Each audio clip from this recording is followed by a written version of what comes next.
Um, the winters are getting warmer than usual. This is the last days of the autumn, and we are getting near the actual winter solstice. And yet it is warm. Today is 15 degrees. Are we going for kind of weather that French have had for the past centuries in the UK, at least in the southern part of the UK?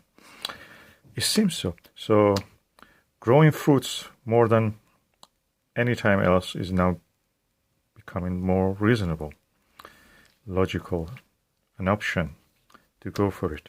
So when it is like that, the books about the fruits will be something that we will welcome.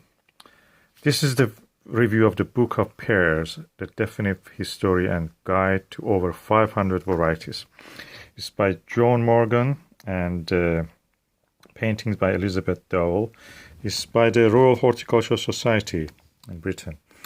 The book itself is a kind of classy hardback with a good, beautiful jacket, as you see.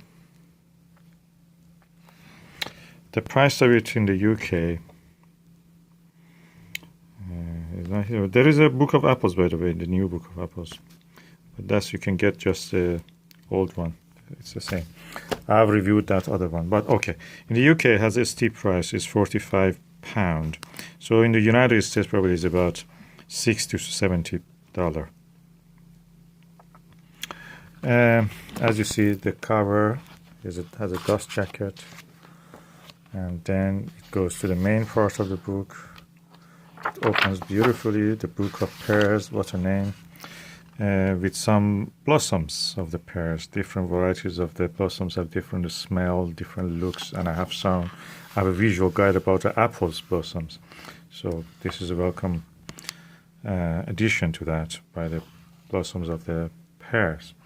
And it's published by the Ebury Press, and the date of publication is 2015. I bought it in the Foyles bookshop in London, and the contents of it is the chapter 1, the pear, a pear odyssey, chapter 2, chapter 3, wholesome baked pears. Other chapters I will not just tell the name, but just read what it is. An Italian food renaissance, French pears triumphant, pears, glorious pears, Empire of the Pear, the People's Pear, and Directory of Pear Varieties, Preface, Pear Varieties, Pear Varieties, Pear Identification and Key Appendices, which is important, Growing Pears, Cooking with Pears, Further Information, References, Bibliography, Acknowledgement, Picture Credit, and Index. Okay, this has a very good part about the history of the pear. I'm from the region that actually, originally my ancestors are from that region, that the pears and most of the common fruits are from there. And that is the Southwest Asia, especially the plateau of Iran, Persia. And it has a very extensive, I'm really pleased to, when I was reading this, extensive history about the origins of the pears from that region. And as you see, it's thoroughly illustrated with beautiful pictures of the pears. Even the art pieces, I really like. This is my style. I like to go back to the history of anything by looking at the arts. And the art pieces are here. Okay, you see that's the pears in Bourne somewhere in England.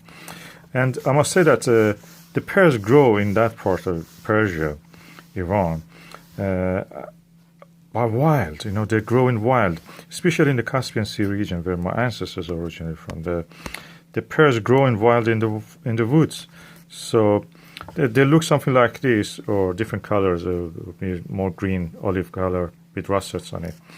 And they're all the time they're hard. Only for a few weeks they go soft enough to be eaten. And when you catch them at that precise moment of time, they are the most delicious fruit you can ever find. And I suppose that people over the time, they were, as you see, it mentions pears in the western Iran, Tabriz, Isfahan, and those regions are and Persia itself, Shiraz and other things, Zagros Mountains. the origin of them.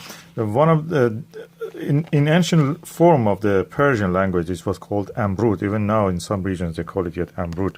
But now we know it by the name of the best variety of it, which is, we call it Golabi. Golabi means it means rose watery. It means something which tastes like a rose water, the juice of the rose.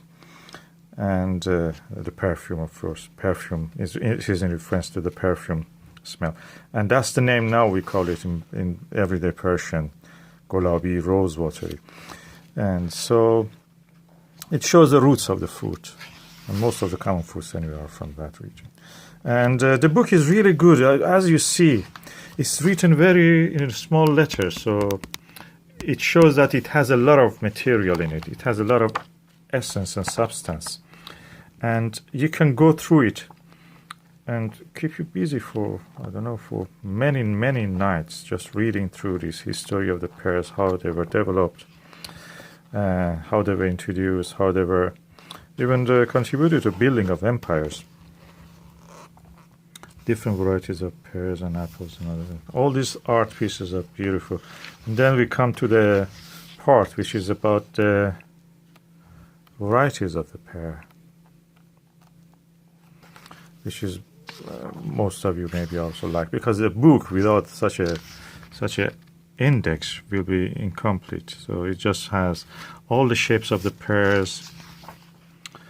So it comes with the names of the pear varieties, completely packed with information, small letters and everything, font so small. And it shows it has been done a lot of research on that. 500 varieties of pears is not a small amount. And they have done a good job on that. I'm sure there are more varieties of pear to learn about it, because these are just mostly European pears. So these are the things that originated from those areas in Southwest Asia. There are many, many varieties that are not known here, probably on that region. Anybody who goes there to Iran, Persia, Iraq, and Afghanistan, they can actually get a good genetic access to the genetic bank of the pears and apples and most of the common fruits anyway, by just going there and getting science and other things, seeds even, seedlings, and buying the good varieties and bring it introduced into the rest of the world, save the genetic makeup of them. And peri pear varieties, of course, that's interesting for Stephen Hayes, the YouTuber, Dr. Stephen Hayes. He likes the peri pears, he's growing them, because they last well over the lifetime of a normal person, 100, 200 years old. I must say I've seen such pears in the home of my auntie. They grow really old. And okay, the key to identification of pears, for example, you can say long, piriform, Jargonella, Cheltenham cross, Marguerite, Marilla, Marathon star, and you can say about the shape of it, okay? It's really comprehensive. And I think that this is actually probably definite guide for a European reader on the history of the pears, with a good background and a lot of information, lots of history, lots of interesting stuff, including what we actually have to know. So it gives also an index in which countries you can go. Just go in the UK, you can go to these places and get this kind of pears. Or there are banks, genetic bank, or these are main collections of the collection of pears where they keep the genetic makeup of these things, samples, science, or living specimens, just to help you seeds. References, and I'm pleased to see references have a good part in this book too. 4, 6, 8, 10 pages of references and a good bibliography. Very comprehensive in 304 pages. If you want to buy anything for Christmas, give as a gift to anyone. This is the book. Maybe it's a little bit late for getting it online. Just ask your local Waterstone or any other bookshop that is around you, depending on which country you are, to bring it for you, and just you can hopefully get it on time and put it on the Christmas tree. if you are seeing this in the, before Christmas, or after that, just get it for you, just general information. It's a very good book.